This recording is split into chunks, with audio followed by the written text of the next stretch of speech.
Eclectic.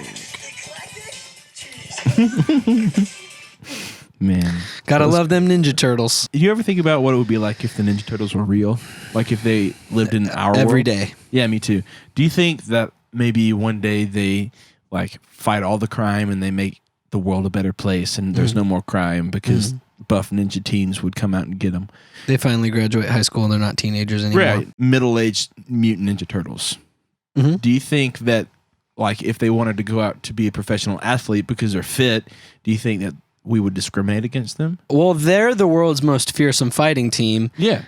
They're heroes in a half shell, and they're green. When the evil Shredder attacks, those turtle boys don't cut him no slack. Yeah, that's because they're Teenage Mutant Ninja Turtles. Right, but that's done. The Shredder's defeated. Right. Ninja Turtles are in our world. Do you think Michelangelo would join the X Games? Would Raphael be MMA? Here's what I know. Okay. Splinter taught them to be ninja teens. Leonardo leads. Donatello does machines. That's a fact, Jack. That is a fact. But what I'm asking... Raphael is cool but rude. Yeah, so give him a break. Would he be in the MMA is what I'm asking. Michelangelo is a party dude. Does that answer your question?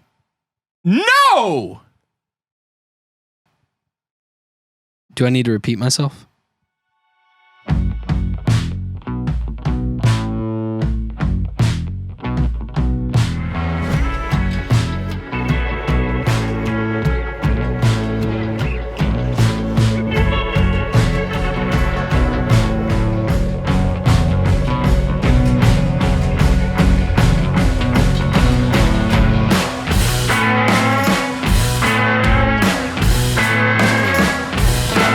Hello and welcome to Podzilla episode 10. We made it to the double digits and we're glad you're here with us on this journey through lights and magic. I'm David. And I'm Braden. If you haven't subscribed to our channel yet, please go ahead and subscribe now. It would mean the world to us just to, get some subscriptions going. I know that some people who have watched our videos, they're getting the recommendations every week, but they're still not subscribed to the channel itself. Right. So please subscribe to our YouTube channel. Follow us on Instagram at pod.zilla and keep up with us. We do a lot of funny things over there too. Yeah. This is a very special episode of Podzilla because this is episode 10, Braden. It is. We've made it 10 episodes in. Look at us go. Very excited. I haven't done anything 10 weeks in a row. And it's not starting with this because we missed 3 weeks. We missed 3 weeks, but we've managed to get back. I think that this 3-week break was the best thing that's ever happened to us. Not you and me, but me and you, the one person that's watching this or listening to this. I feel more connected to you than I've felt with anybody else. I think that since we've taken a break, we've had our creative juices have just been overflowing, and we've been hitting them with just week after week of just content after content. Good quality stuff. Look, I think that we brighten their way to work. We brighten their day at work. We brighten their way home from work. Yep. They could be playing outside with their kids after work, but instead they're listening to us. I think we improve family lives. I think it's so. Family time? Sitting around your smart sitting TV? around the fireplace watching Podzilla? Drinking hot cocoa? Drinking hot cocoa? My goodness. Putting the ornaments on the tree, listening to Podzilla in the background. Your kid just dropped an ornament and it broke and it was their first Christmas ornament? But so you don't mind because you love this podcast so much, we bring you so much joy? What? Thank you. That's so sweet of you to say. You should have said that. Anyways, man. pop culture. Let's talk about some pop culture. Let's jump right in. Free Guy trailer. Free Guy trailer was very Ryan Reynolds. It was. You know what I'm saying? You know what? I didn't even think about it, but yes, it was. It was a very Ryan Reynolds trailer. I love Ryan Reynolds. Absolutely. But how it had like from the studio that brought you Lion King, Aladdin, Beauty and the Beast. This movie is nothing like it. That was such a Ryan Reynolds movie that it got you one more time because it says Beauty and the Beast, Lion King, Aladdin twice. Right. What a burn. Right. And it's from Ryan Reynolds. Studio that made this movie. So here's the thing about Ryan Reynolds. He can market and sell anything, but he's got one way to market and sell everything. But it just all works. It's like a universal marketing tool is Ryan Reynolds. If you want to sell a product, just have Ryan Reynolds buy you because now he owns Aviation Gin and now he owns a mobile company. Yeah. So you think he uses it? No, he's got Verizon. Way. Yeah. 100%. There's no way in the world that he uses his own off-brand Cricket wireless. Cricket, yeah. No way. I don't know, man. You think he uses an Empower card? What? Exactly. What is that? Empower cards? You don't remember those? Those are like the credit cards that you gave your kid. It was like a debit card that your parents would put money on. I never had one, but I had friends who we would go to Sonic. Man, deep cut for millennials. I respect cut for the millennials. Here's the fun fact about me is I'm not technically a millennial. You're Gen Z? I technically am because I was born in 97 and I think the cutoff is 96. But I act and portray myself as a millennial. And hang out with millennials mostly. Do. I married a millennial. Welcome to Podzilla. It's hosted by a millennial and a Gen Z. And two millennials just talking about pop culture. And if you're a boomer watching this, what are you even doing? Get out of here, boomer. No, we respect you. Thank you for what you did for this country. Okay, time out. What is happening in this podcast? Free Guy. That's what we're talking about. It does. It looks like a silly time. It looks silly. It's very Ryan Reynolds. But that's what I'm saying is he has that like sarcastic, man. You know, the joke at the beginning of the trailer, which is from the studio that brought you these movies twice, has nothing to do with Free Guy. No. It was completely unnecessary, and in my opinion, was kind of just dumb because it had nothing to do with. Yeah, it's a funny joke, but it doesn't. It's a funny joke if it's a sequel to a movie that's already happened. Right. He actually released another YouTube video of like them selling Free Guy merchandise, and Free Guy is not based on any like previous existing format. It's not a comic book or a remake of another movie. It's an original idea. Blah blah blah. It says it all in the video, so there's no reason to sell merchandise. And the whole joke of the video is, he's just trying to sell merchandise because now their movie is owned by Disney because it was 20th Century Fox maybe.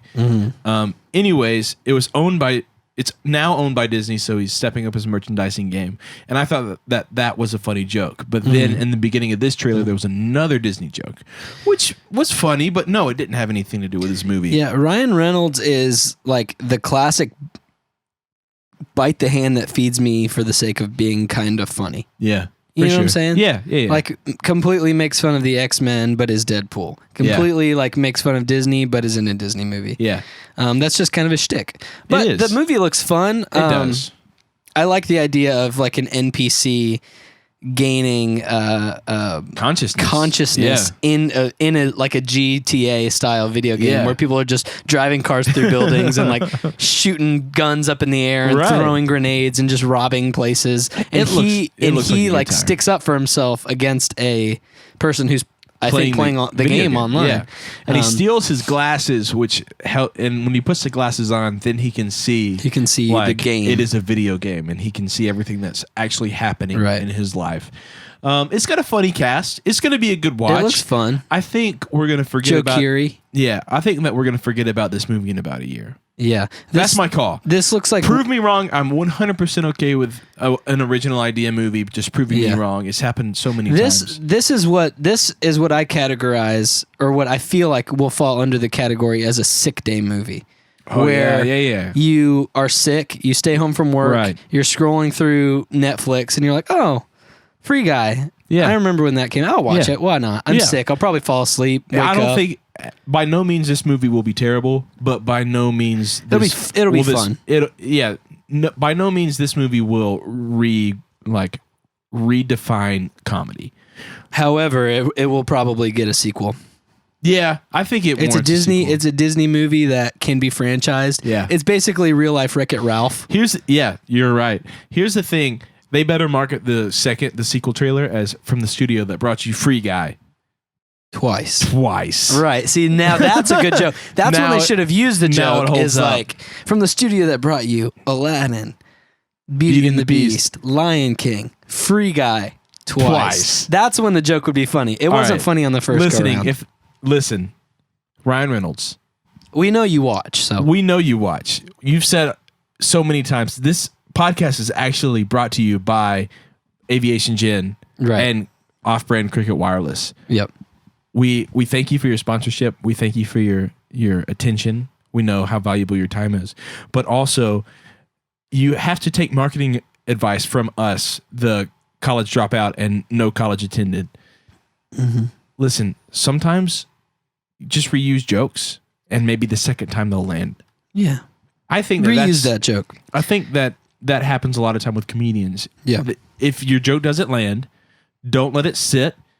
Just say it again. Yeah. I see it all the time in stand-up comedy. Just say it again. You and Christian just dropped a great podcast. Yeah. That one time is Back People. It was such a fun time. I listened to it today. Hey, you guys didn't say any jokes twice. Why not? I felt good about them. Yeah, felt good about all the jokes. Yeah, but if one didn't land, would you say it again immediately?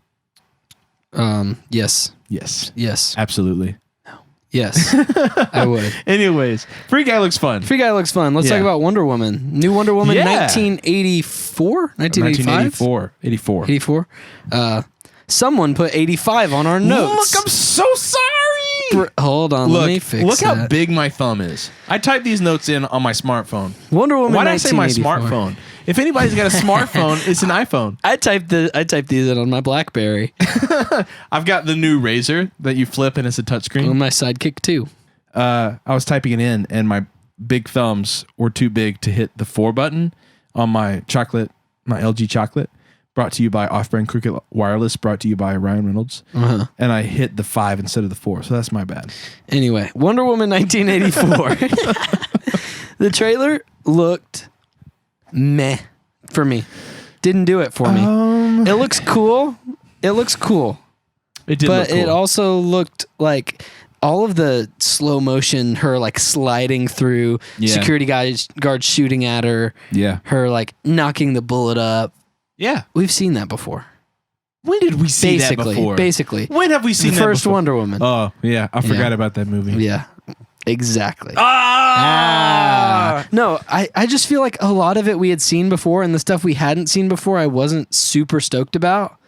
Like, yeah, I get it. It's cool. It's in 1984. What year does the first one take place? 1900. I don't know if you're right or wrong, so... It's World War I or II. It's one of the world wars. So that guy should not be... So Chris Pine shouldn't be as young as he is.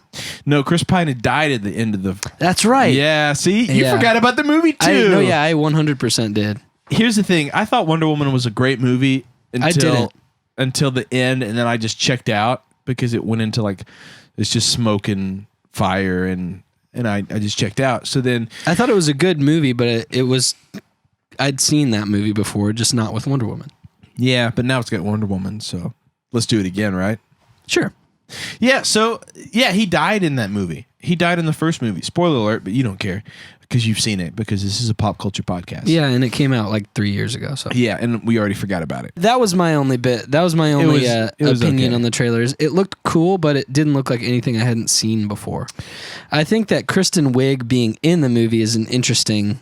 Yeah. Her being cast as Barbara Minerva, a.k.a. Cheetah, who is a super person, is weird to me because she's not in a lot of stuff. And when you think of Kristen Wiig, you think of funny stuff, not... Right. You think of Bridesmaids. Yeah, you think of Bridesmaids, SNL. Etc. Yeah. Yeah, so it is an interesting choice. I think that she could give us a performance. I've never seen it, but I have enough... Like she's funny. I respect her as an actress. I think she can expand her. The thing is, you know who she reminded me of in this trailer? Who? A very, very toned down 21st century take of Jim Carrey as Edward Nygma. Yeah? Because she's a science geek and she's not cool, but she really looks up to Wonder Woman. And Wonder Woman's going to say something that's going to make her turn on Wonder Woman. Right. That's what it reminded me of. And I can see her taking this too far in the nerdy direction, where it's Jim Carrey too far in the nerdy direction. There's no way she's going to take it as far because she's got better taste than Jim Carrey at that time. That's what it reminded me of, and I don't love that. But I will say the bit that saved the whole trailer for me is when she's lassoing the lightning. And that was cool. That was rad. That was cool. I hadn't seen that yet, but yeah, I'll give the trailer that. It was cool, but all in all. Yeah, I think this movie's going to be about the same as the first movie to me. Yeah. Where it's good, I respect it, but then I kind of forget about it. Then let's talk about another trailer, Ghostbusters Afterlife. Let's talk about Ghostbusters Afterlife trailer. Absolutely, let's do it. This wasn't what I was expecting at all out of the trailer. No. It's more kid. It's like kid Ghostbusters now. It's definitely kids Ghostbusters, but they moved to a small town, but they find Ghostbuster stuff. The assumption is that Harold Ramis, who created the original Ghostbusters, who played Dr. Egon Spengler. Yeah, okay. He's obviously, Harold Ramis has since passed away. Right. But they kind of look like him a little bit. Like the little girl's got the curly brown hair with the glasses. Yeah, I was expecting to see a lot more Bill Murray. I was expecting to see a lot more Dan Aykroyd. So yeah, for sure. It's interesting. It's interesting that it's kind of taking, like, are they going to form a new Ghostbuster, like a new kids Ghostbusters or something? I don't know. Surely that's not legal. I don't know. Like, it's very interesting. I think that maybe they'll save the town and then the original Ghostbusters, because in the trailer they say, like, in 1980s New York was just like a haunted ghost town. Like, that's what it was. Right. And then your grandfather and his team, like, saved New York and blah, blah, blah. So I think that maybe since they saved New York and rid of all the ghosts from everywhere, maybe we'll see an old Dan Aykroyd or an old Bill Murray just waking up one day and they look over and they've got like a Richter scale kind of graph. Yeah. And they'll like they've been waiting in the firehouse or something. Right. And they see the activity that's been happening in this small town, and then they go, and then it's Egon's hometown, and then they they rush to they rush to him. And here's something cool. Here's what I do think is awesome about Ghostbusters Afterlife. This is a direct sequel of Ghostbusters and Ghostbusters 2.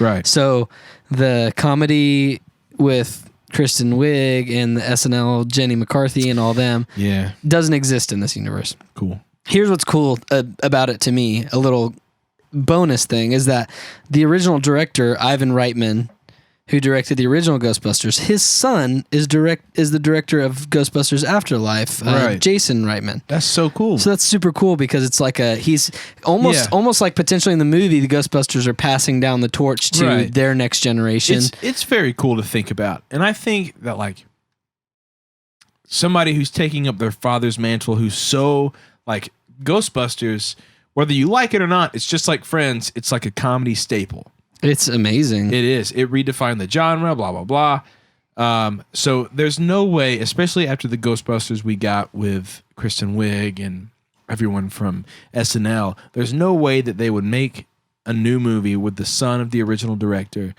and it not be worthwhile. And he wouldn't have taken on the script to direct if he didn't believe in it. So I've got hope. I think the trailer is pretty good. I'm rooting for Jason Reitman. Yeah. I'm rooting for this movie to be good and to be like a modern classic that kind of revives the Ghostbusters and revives it's definitely gonna have fan service on the nostalgia side, right? But you know that's going to happen with a franchise like this one. I think that this movie, it had a lot of Stranger Things vibes where the kids like are coming into their own and everything like that. I think it was definitely purposeful to put Finn Wolfhard in it in this type of 80s remake movie because it's going to bring in a new generation and maybe the people who already like Stranger Things are going to definitely hop on board to a Ghostbusters thing. All the Finn Wolfhard fangirls are going to jump on board this. Right.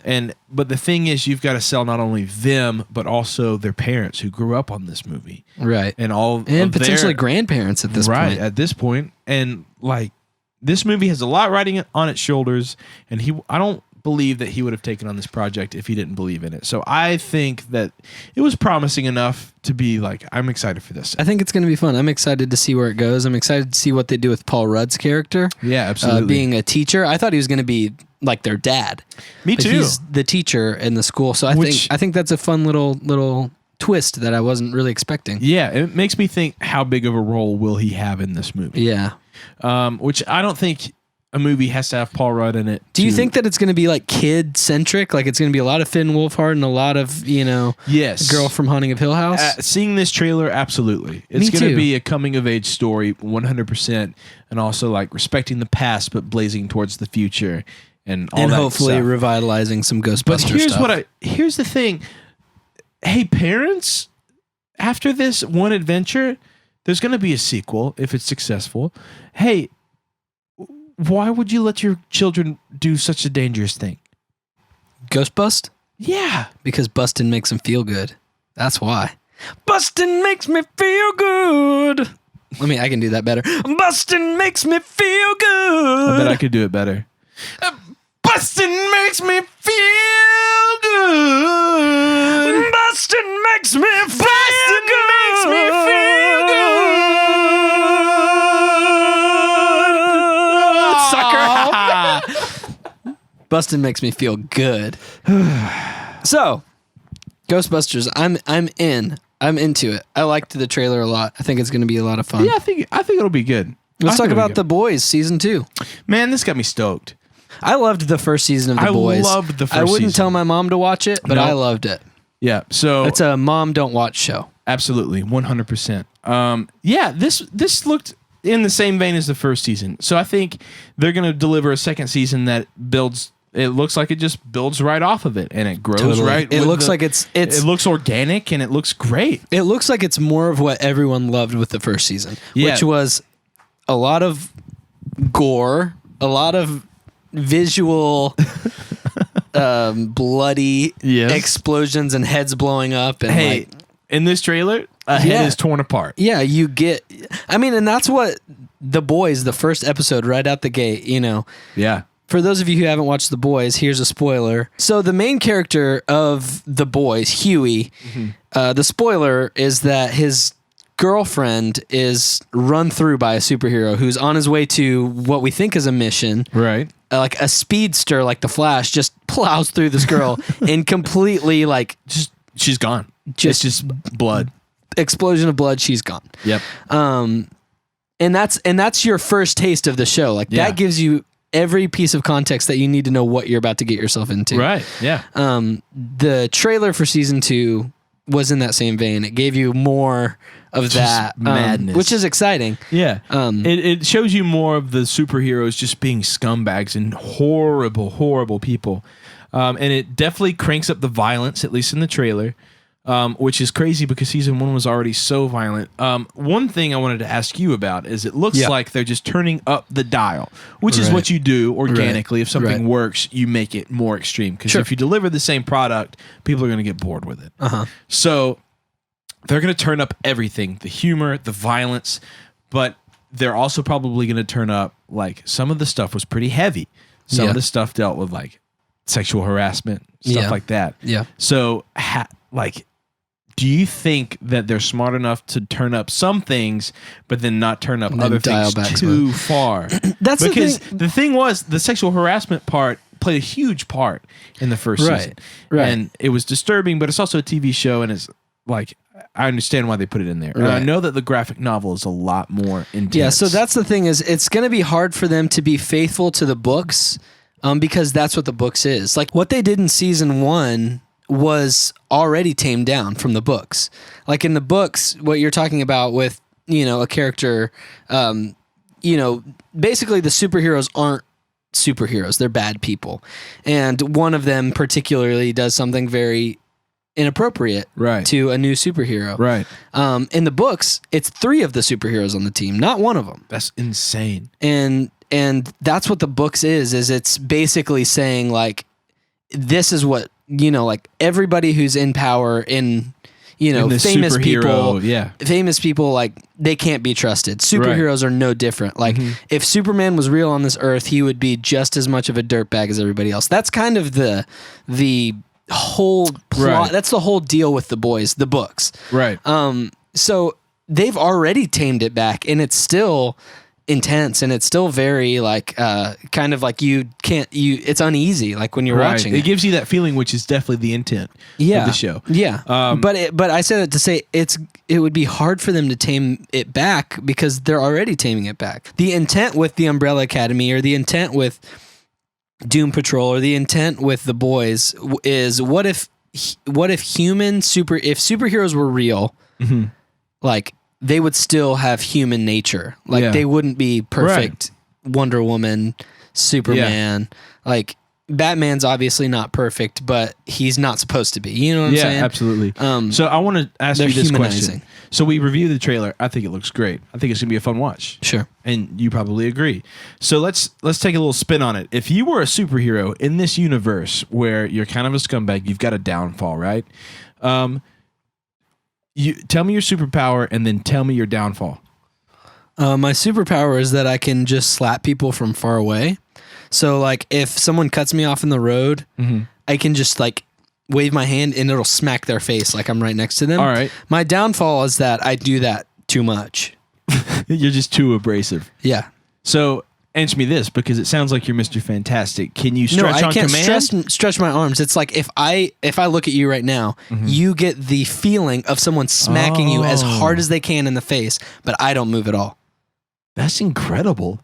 You came up with that so fast. Have you thought about this before? No, I technically that's my dad's superpower that I've adopted from him. He's always wanted that superpower. He always wanted that superpower. But I love that superpower where I could just look at you and like in my mind imagine how hard I hit you right now and it happens to you, but I'm just staring at you. That'd be insane. That's a good superpower. And it's a mental game because you can be like, whoa, what happened? And you're like, something just hit me in the face, and then you just mentally break them as well. Right, but you could be part of a team where you literally just walk in and stand in a corner, and you imagine yourself doing like, and then it just happens to them, but they're just getting smacked and punched around by nothing. It's just your mind doing it. Wow. I think that my superpower would be like I could balance spoons on every part of my body. You know, from head to toe. From head to toe. You know those kids who would like place their spoons on their nose and it would balance? When you say every part of your body, do you mean over your clothes or do you have to take all your clothes off? I take all my clothes off. It's a party trick. That's awful. But also like people respect it. So that would be my power. What would your name be? Spooner. Spooner? Okay. Little spoon, because I like to be the little spoon. And you just have spoons hanging everywhere? Everywhere. And you're called Little Spoon? Little Spoon. Teaspoon? Teaspoon's way better. Teaspoon? Teaspoon. I'm not even a and tablespoon. your tonus. T-spoon. Teaspoon. Teaspoon. I love it. I love it. What would mine be? What would my name be? Your name would be... Smackaholic. Yeah. Because I get in trouble for it. It's my downfall. And you get a little bit If there's anybody listening to this podcast that's an artist that can draw like a comic book style version of Teaspoon and Smackaholic, my downfall... We'll put it in this frame right here. Absolutely. I'll print it. We'll print it and we'll put it in this frame right here and it'll be on our show forever. Yep. So if you're a comic book style graphic novel artist and you want to draw a Teaspoon and Smackaholic, please... You're just smacking all the spoons off my face. Stop it.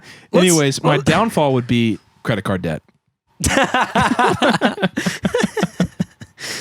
Oh boy. Let's move on.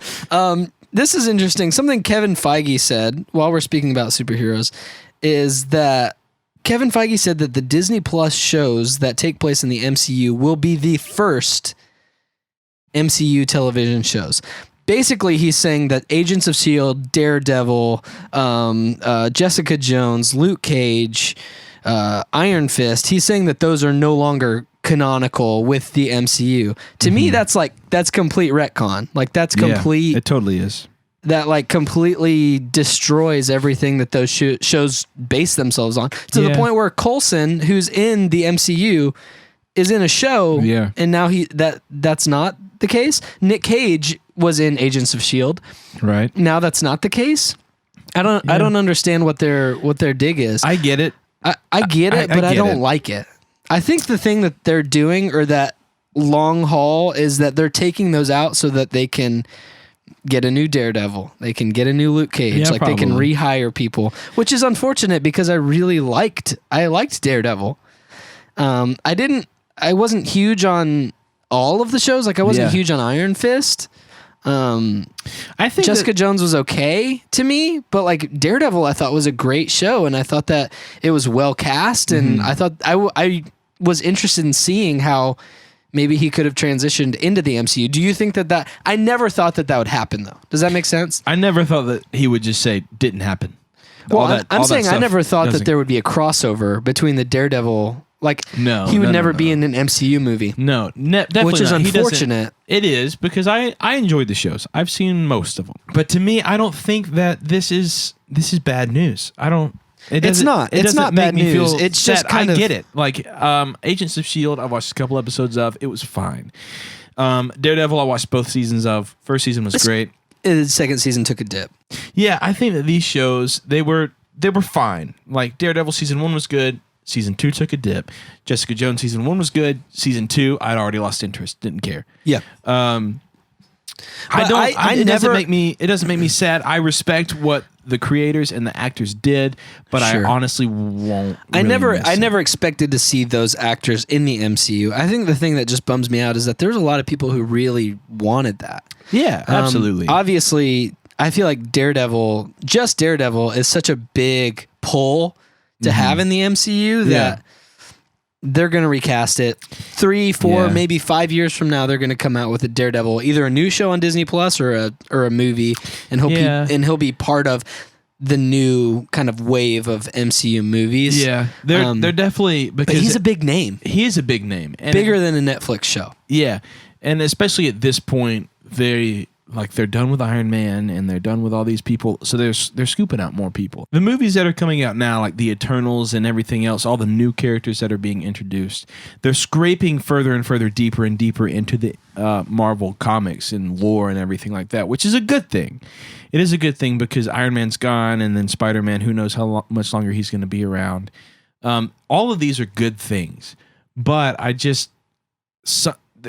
something about the Netflix shows and Agents of S.H.I.E.L.D., they lack a lot of like the spectacle and everything. And they didn't click the same. I know they're on TV and I know budgetary stuff and all. I get it and I know, but it doesn't matter. The final product, it doesn't hold up at all to the MCU. Like they were solid TV shows, but they were nothing. Yeah, the MCU created a standard that even Agents of S.H.I.E.L.D., which I think had the most production value, couldn't meet a lot of the time. Yeah, I think that when Agents of S.H.I.E.L.D. started and Daredevil season 1 came out, I think it was on it. Yeah, I think it met it. But since then, we've gotten like Thor is now a relevant and beloved character thanks to Thor Ragnarok. Right, and then like he's finally got good movies and he's on a good track. And since then, we've had like Winter Soldier and all the great ones like Infinity War and Endgame. Like we're so far, they left them in the dust.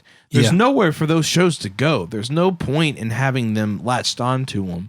And this fan base, I know that it has. So you're saying you think that maybe it's just Kevin Feige is saying, let's start fresh. We've got these great characters with great stories. Like Jessica Jones, awesome story. Yeah. For one of the coolest comic book stories, in my opinion. Like, such a great comic book story about her having been a superhero and now she's hanging it up. She's hanging it up. She's just a leather jacket wearing, but she's like super strong. Yeah. That's an awesome character and would be cool. An awesome MCU movie. Yeah. Fresh breath in this. Yeah. I think that Kristen Ritter was great casting for that role too. She really played it. I think she played it really well. I even liked the casting of Charlie Cox as Matt Murdock as Daredevil. Like I liked that casting a lot, and I thought that it could have been successful had it, I don't know, gotten more budget or more of something. Especially Vincent D'Onofrio, who played Kingpin. As Kingpin. Yeah. He was awesome. He was fantastic. He deserved to be in the MCU. Absolutely. Charlie Cox was good. Absolutely. Charlie Cox was good casting. Kristen Ritter, I thought was great casting. I thought that the casting was great, which they thought they were in the MCU, so of course it makes sense. But that's a bummer for them. It is. It's a bummer thinking that wherever Charlie Cox is or wherever Kristen Ritter is, they're just like, oh, guess we're done. I've got nothing. Which I think, haven't they already filmed season 3 of Daredevil? I think it's still coming out. I think it's coming out, but it's just it is what it is. It's dust in the wind at this point. Yeah, man. So that's a bummer. It is a bummer. I respect those guys. I liked some of their shows. Yeah, they just kind of, I think they all had like a down ramp to them instead of really building up. And the only way they could have successfully built up is if they were season 2, season 3, season 4 put more into MCU things where you had more cameos with, Scarlett Johansson. You had more cameos with, Jeremy Renner or whoever from the MCU movies. Absolutely. Like Bruce Banner shows up or whatever. Yeah. I think that's how they could have kept the trajectory kind of on an upward incline, but at the point that they left off and started canceling everything, it was all burned out. Everybody was so burned out of those Netflix series. And there was a point in the MCU that everybody was burned out. Like, everybody kind of lost interest, or at least, like, I did.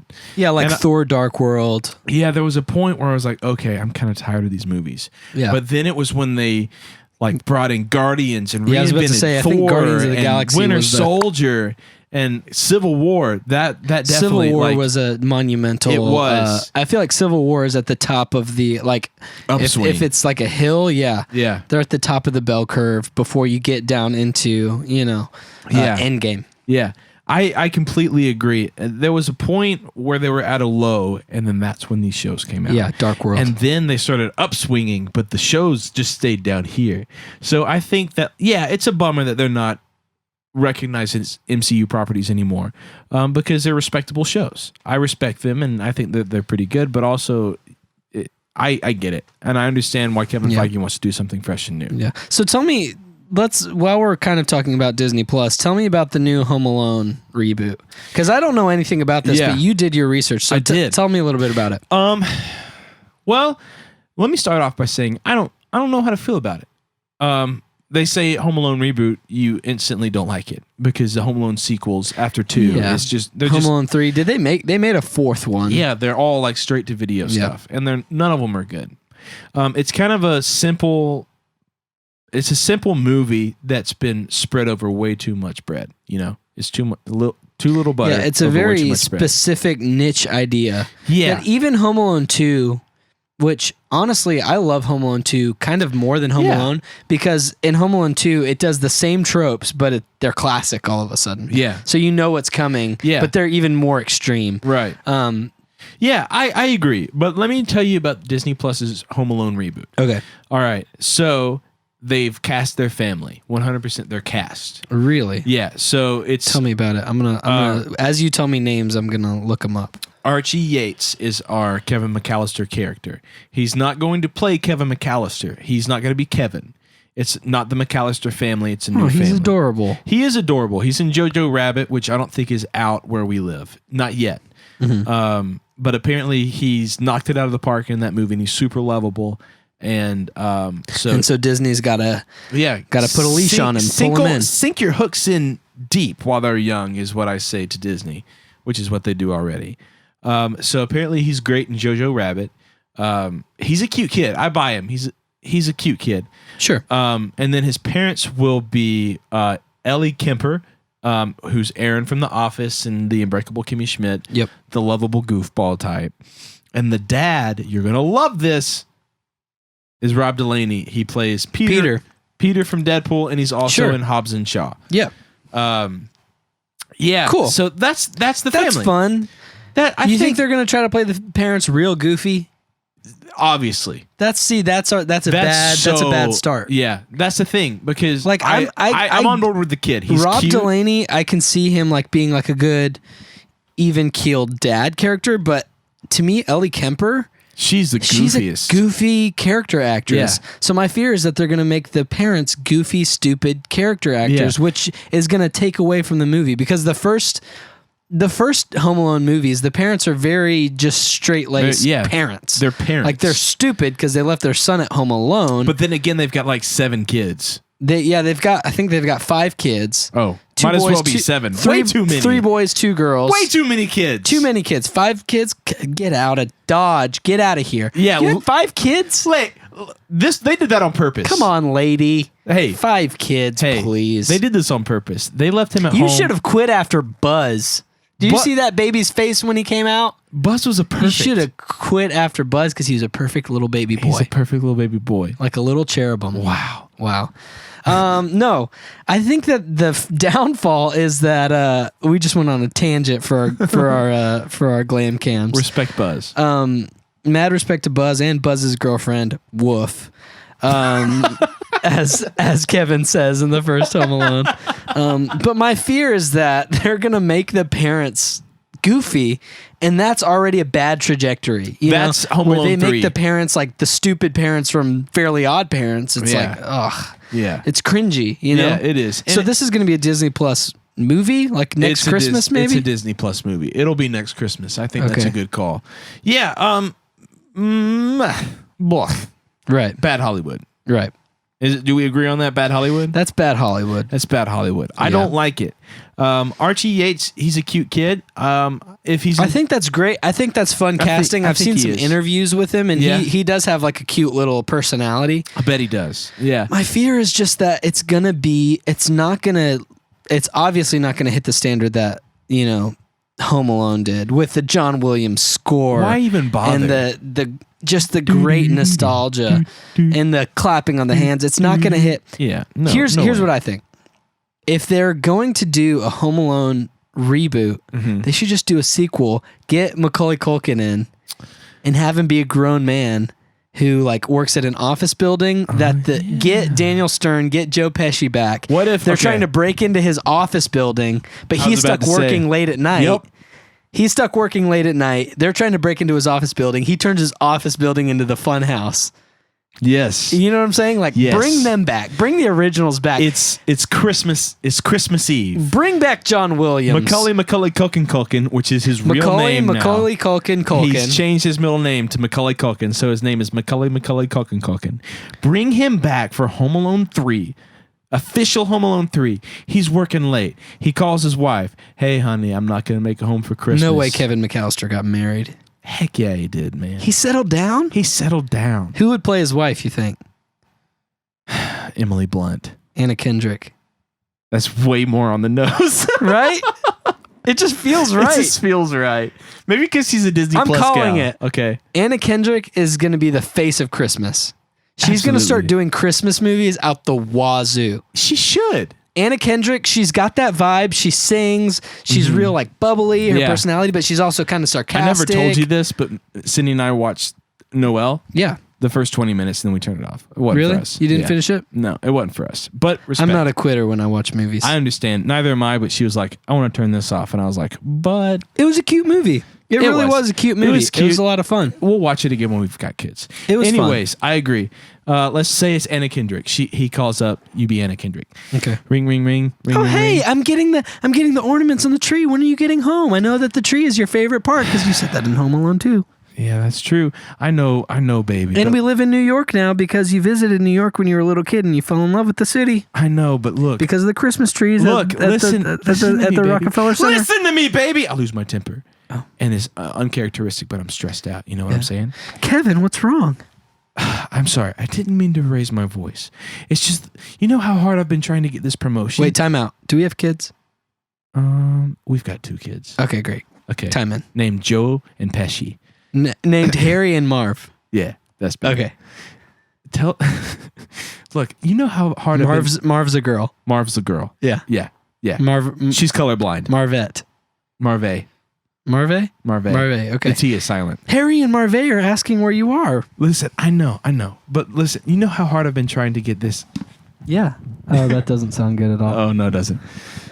Look, you know how hard I've been trying to get this promotion at work? I've been working so hard, but Kevin, my boss there is are right. more important things at the Christmas season than getting a promotion. I know. What more could we possibly want? All we want for Christmas is to be together and to not get home alone again. Listen, you're going to have to be home alone because I've got to impress my boss. Wait a minute. There's so much pressure at work. Are you telling me I'm going to be home alone? For the 3rd time? Well, he's at work. She's home alone. That's me. I'm Anna Kendrick in this scenario. I'm so sorry. I have to do this. This is for the family. I'll be home later, but we'll be together on Christmas, and that's all that matters. Okay, fine. Bye. No. I love you too. Kids, start packing your bags. We're moving out. Dad's working late again for the 8th time this week. We're going to my mother's house for Christmas. We're going to my mother's house in the country for Christmas. What if Kevin finally makes it home after fending off the thieves, and then he comes home to an empty house? He comes home to a note that says, I've gone to stay with my mother for a few days. You really need to think about what you've... Kevin, your priorities straight. To get your priorities straight. Merry Christmas, you filthy animal. and a happy new year. And then the end scene, he just plops down on his lazy boy and like leans back. He turns on the TV and it's a Spanish version of It's a Wonderful Life because that plays in both movies, but it's Spanish. He turns on the TV. It's a Spanish version. And then it starts panning out of the window, in the city where he lives. And then it just leaves him alone. And then he is home alone. He's home alone. To black. We fade to black. Kevin is home alone for Christmas because his wife left because he worked late. That's the thing. Nobody ever tries to break into his office. Yes. Well, Harry and Marv try to break in. There's like a whole Home Alone movie that happens where Harry and Marv try to break into the office. Let's say it's like that. Okay, so let's say Harry and Marv try to break into the office, but he sets one trap and then renders them useless because they're old now. They're like 80 years old. So he renders them useless and then he actually just stays and works late. And so you're like, this isn't Home Alone. And then he goes home and then he's home alone. Right. That's what I'm saying. He's home alone. And it's Home Alone 3. It's Home Alone 3, my wife left me. Home Alone 3. My wife left me. That would be a better Home Alone sequel than what Archie Yates is giving us. I would watch that movie. Jojo Rabbit's Archie Yates, but we want Macaulay Culkin. We want Joe Pesci. We want Daniel Stern. Hey, maybe Catherine O'Hara calls Kevin on the phone. Ring, ring, ring. Hello? Kevin! Oh, God. I told you to stop. Stop answering the phone like that. I know. Just remember that time at Christmas time when we left you at home and we went to Paris? I know, And Mom. remember that time the next year where we went to Miami and you ended up flying to New York because I'm a terrible mother? Yeah, I know you're a terrible mother, Mom. What do you want? Did the kids get our presents that we sent them? Because I got a cute little Beyblade for Harry and for what's her name, Marvay, and for Marvay I got her a cute little pink Beyblade. Mom, I don't know. Actually, it's blue because I don't believe in gender roles. That's very progressive. Because it's Christmas 2020 on Disney Plus. Yeah, I know, Mom. It's very progressive for a boomer to get a woman. Harry and Marv are a couple now. Because it's 2020 Disney Plus. Yeah, Mom, I saw the news of the ex-cons Harry and Marv being a couple. Now it's very progressive of everyone. Did you see that the Wet Bandits / Sticky Bandits are out? They broke out of jail. Oh, okay, I see. Well, yes, they're out and they're out.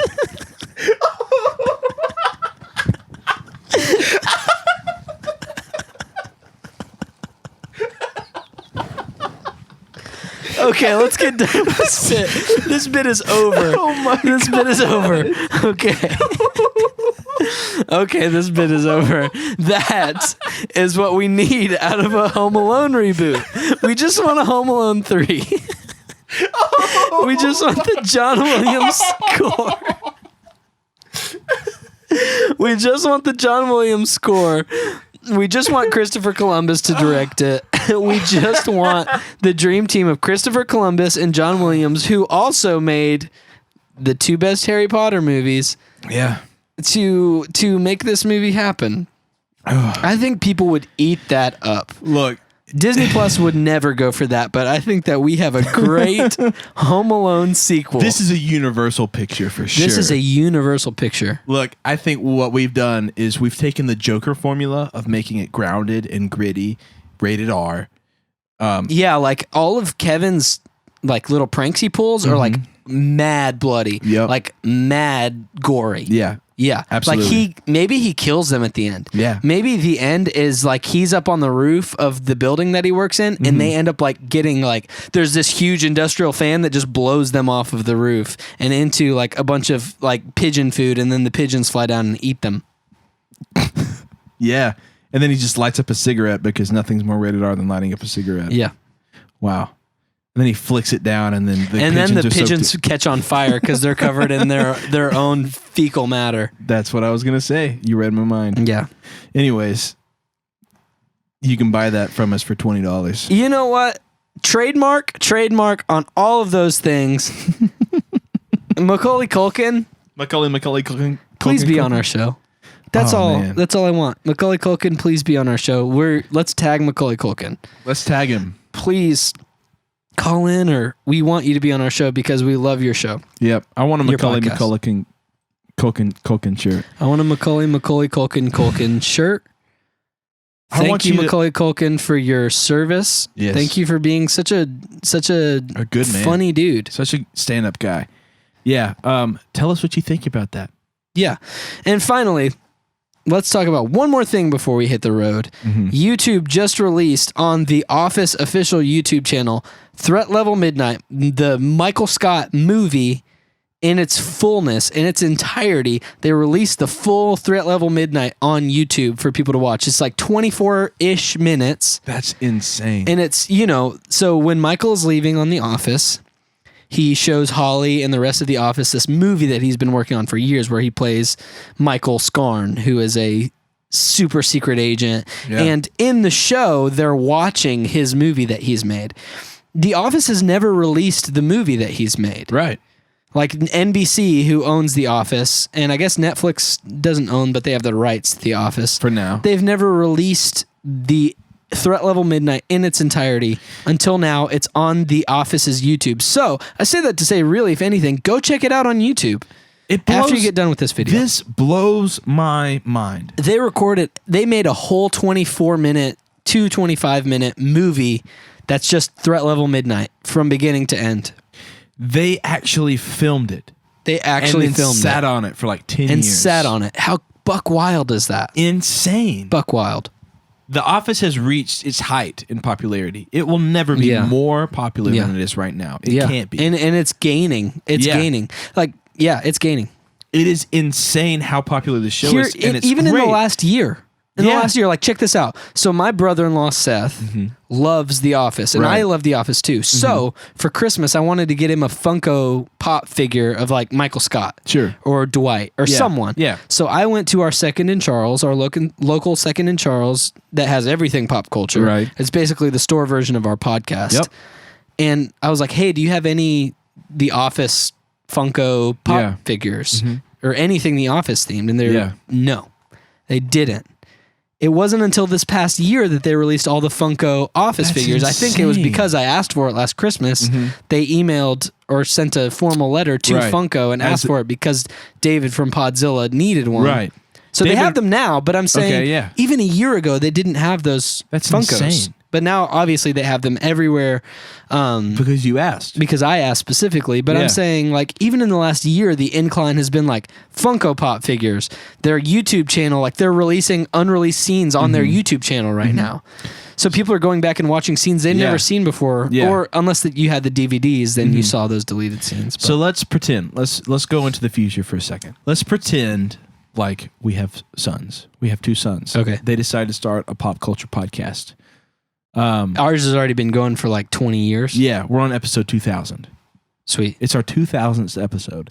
And so we're like, for our special 2000th episode, I can't say 2000. I think we'll have more than that. 2000. I think we'll have more than that. I mean, we're going to have 3-week breaks every now and then, right? Yeah, you're right. You're right. Let's be realistic. It's a realistic future. You're right. You're right. We're going to be like, for our special 2000th. 2000th. 2000th. How many is it in 2000th? 2. 2000th. Okay, with a Z. 2000th. 2000th. 2000th. Oh man. 2000. For our 2000 episode, we are gonna watch our son's podcast. So we watch it, and then they're talking about how The Office is not that good. It's their Friends. That's not going to happen. I will not raise a son that thinks that Friends is anywhere in some sort of vicinity as The Office. The Office is far superior. You're right. This is a stupid future. I will never raise a son that thinks that The Office isn't funny at all. The Office is about how we feel as friends. Friends has funny moments. It does. It's not a good show. It's not a good show. If I raise a son that thinks The Office has funny moments, but it's not a good show, I'm not going to raise that son. That son's not going to be raised in my home. Right. Because he's going to appreciate The Office. I mean, I respect that. I will say The Office as a whole is not for everyone, but you can't say it's not a good show. Yeah. Well. Whereas Friends as a whole, is not for everyone, including me and you. Me. But it's also not a good show. Because, and I've made this argument before, and we're back at it again on our same old stuff. Mm-hmm. Friends doesn't have a character that has a redeemable quality.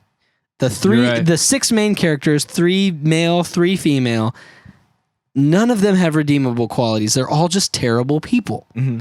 The Office has terrible people, but they have redeeming qualities that makes them human and makes you root for them. Yeah, after season 1, when they course corrected Michael Scott. Yeah, absolutely. They made Michael Scott lovable, where it's like, man, he has no couth, but you root for him because he has that little inkling of like, man, poor guy, poor guy. Friends, they don't have that. Friends, they all think they're the most attractive person in the world. They all have great careers. They live in New York City. And all they care about is hooking up with people and each other, and that's it. And they do terrible things to each other and to people, and somehow they're the heroes. I can't believe I'm talking about this again on our podcast. You've got me back on my soapbox. I'm getting off my soapbox. I'm scooting it back with my heel under the table. Mm-hmm. I'm off the soapbox. One time I met Bradley Cooper in New York. Really? Yeah. That's cool. I met Kevin Costner at an airport in Dallas, Texas. What was he doing? He had a gig because he's got a country band. Of course he does. That's not my first run-in with him, or that's not my only run-in with Kevin Costner. Really? You're friends? I've had multiple run-ins with Kevin Costner. Well, let's dig into that. What's your real quick? Okay. So, we flew out to California because my sister is a singer, and she was doing some singer stuff in California. So we flew out to California. Sure. On the flight back to California, I sat next to a guy who was way too tall and burly of a man to be sitting in coach. Okay. He was like 6'3". He was like, he was just a big dude. He should have been strapped to the outside of the plane. Yeah, or at least in a comfortable seat in the front. So as we're flying, he's got his laptop out. He's editing video. Sure. So I strike up a conversation because, I'm not a huge dude, so I'm giving him some leg room. So I'm like, hey, I do video too. All this stuff. So we're talking. He's like, yeah, I travel with Kevin Costner. I'm his videographer. Wow. He's sitting in first class. And then he says, I drew the short straw. I'm sitting in the back. Mm-hmm. They had like one coach ticket and I got it. Okay, sure. So Kevin Costner's sitting in the front. He's got a baseball cap on. I think he's got sunglasses on. Yeah. Tim and his daughter, and they're in a country band. His daughter, I think, is a country singer. He's in a country band, Kevin Costner. Sure. So they're flying from LA where we were to Dallas because they're doing some festival in Dallas. So when we get off the plane, technically my sister met him, but I was kind of standing in the vicinity. So my sister went up and shook his hand and was like, I don't want a picture. I just wanted to tell you I'm a huge fan. Yeah. And she'll tell you, and we'll get her on the show, and she can talk about the same story because I know that all of our listeners want to hear it from her perspective, that he's the most beautiful man she's ever seen in person. Okay. So, and I would say that too. Like, yeah, he's beautiful. In person, he's tall and he's handsome and he's like kind of rugged. He had a t-shirt on, just like an old worn out like Detroit Lions shirt or something. Yeah, sure. And like a jean jacket, and he's got a guitar case, and it's like that guitar is like, $5,000. I wish it was just on his back. He just had it strapped to his back. That would have been awesome. Anyway, so we get off the plane. Brittany goes up to him, says, I don't want a picture. I just wanted to tell you I'm a huge fan. He shakes her hand. I don't remember what he said. We have to ask her. Okay. I was in the general vicinity. I was there, hanging out, Like he made eye contact with me and I kind of smiled and nodded. I didn't talk to him though, because it's Kevin Costner. That's you Robin don't talk Hood. To That's him. Robin Hood. That's Robin Hood. That's the Dances guy with Wolves. That's the guy who dances with wolves. And so he leaves. Okay. Fast forward maybe 6 months. Okay. I, as you know, am a musician, and I'm playing for an artist who is in Nashville, and I was driving up to Nashville every weekend to play shows for this artist to play guitar for her. So we are playing at a venue called The End in Nashville. So we're setting up, and we're getting all of our gear in, and there's a bunch of cars everywhere, huge, and we're like, man, there's a lot of people coming to this show. Like, how wonderful is that? It's going to be great exposure for us. So we proceed to play the show. No one shows up. There's like 20 people there. Yeah. I go outside. Guess who's playing across the street? Kevin Costner. Kevin Costner and his band. Yes. So that was my second run-in with Kevin Costner. Is I thought that we were going to get a lot more people. We didn't. No. So anyway, Kevin Costner, because I know you watched the show, Kevin Costner. I don't hold it against you, but to make it up for me, let me play in your country band. I'll play whatever you want, and also be on our show. Harmonica. Sure. So my run-in with Bradley Cooper, I was in New York City, and we were staying in a hotel on Times Square. I'm going to make this really quick. I walk my mom and little sister up to the room. I come back down to meet my dad and my other sister at a diner across the street. I come back down. We're on Times Square. Here's a diner. Here's a playhouse. It's the Elephant Man. Bradley Cooper is playing the Elephant Man on Broadway. So I come back down and they've got it roped off, right? They've got the like metal barricades, like, don't come this way. And I'm like, what's going on? Like, I'm just trying to get to the diner. What's going on? He's like, you're going to have to walk all the way around the block. The cast is coming through. Yeah. And I was like, all right, cool. And I look up at the thing that said Bradley Cooper. I was like, dope. Bradley Cooper is a cool guy. Dope. I'm gonna sit around. So like 5 minutes later, the cast comes walking by, and I'm not really a Broadway, like I don't know the Broadway actor, so I'm like, you're a beautiful person. Wow, you're a beautiful person as well. Oh, congratulations on being a beautiful person. And then Bradley Cooper walks out. I was like, you're an actual beautiful man that I know of. Is that what you said?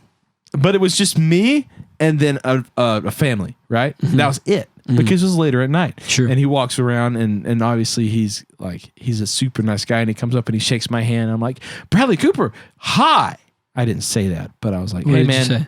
I was like, hey man, I'm a big fan. And he's like, thanks, man. He's like, thanks, man. I'm the Elephant Man. He still had his like makeup on. Did he sign something for you as the Elephant Man and not as Bradley Cooper? Because he's so method. No, so I was about to ask him, like, because he's already out on Times Square, right? Mm-hmm. He's going to get spotted eventually. Mm-hmm. And I was like about to ask him for a picture, and then the family next to me had it was a mom, a dad, a little kid, and then like a 25-year-old like pretty girl. And then Bradley Cooper, like I think the mom screamed or something like, Bradley!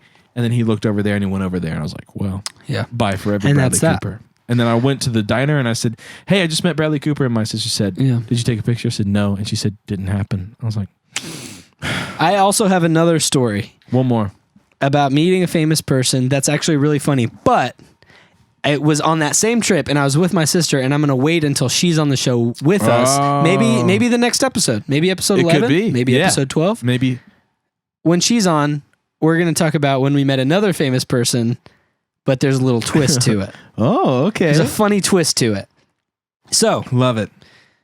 With that being said, I'm turning back to camera 1. Thank you for joining us on Podzilla episode 10, episode X.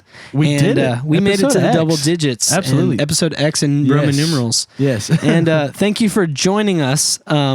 We're so glad that you watched this video or listened to this podcast. Maybe you pulled it up on YouTube and you've been working and just listening to it in your earbuds. Yeah. Thank you for doing that. Yeah. It means a lot to us. Please, if you haven't already, subscribe to our channel, like and comment on this video. Just comment something random. Maybe comment this. Comment if the Teenage Mutant Ninja Turtles were to go into professional sports, what sports do you think they would play? So if you've gotten to this point in the video or in the podcast, comment below what you think Leonardo, what sport he would play, Donatello, Raphael, Michelangelo. We have our guesses. I have my guesses. Braden has his guesses. I never have my even guesses. Talked to me about it. I gave you all the answers you needed. You can also follow us on Instagram at pod.zilla. Yes. You can email us some questions about movies. We've gotten some awesome questions from awesome people. We have. You can email us at thepodzillashow@gmail.com. Yes. Yes, we'll answer them. We'll give you a little shout out. But more importantly, we just want to have a conversation. Yeah. We want to have a repertoire between us and you. Yeah. Let us know you're out there. So let us know. But like I said, please subscribe. Once we hit 100 subscribers, we're going to have some really cool things that are going to come to the channel. Yeah, absolutely. But they have to be justified by having 100 subscribers. 100%. For us to move to that next level of awesome stuff. Yes. Yeah. So anyways, thank you guys so much for watching. Thanks for watching until the end. We've had a blast. Yeah. We are honestly just so honored that you would listen to us. And until next week. Pizza Dude's got 30 seconds. Nice.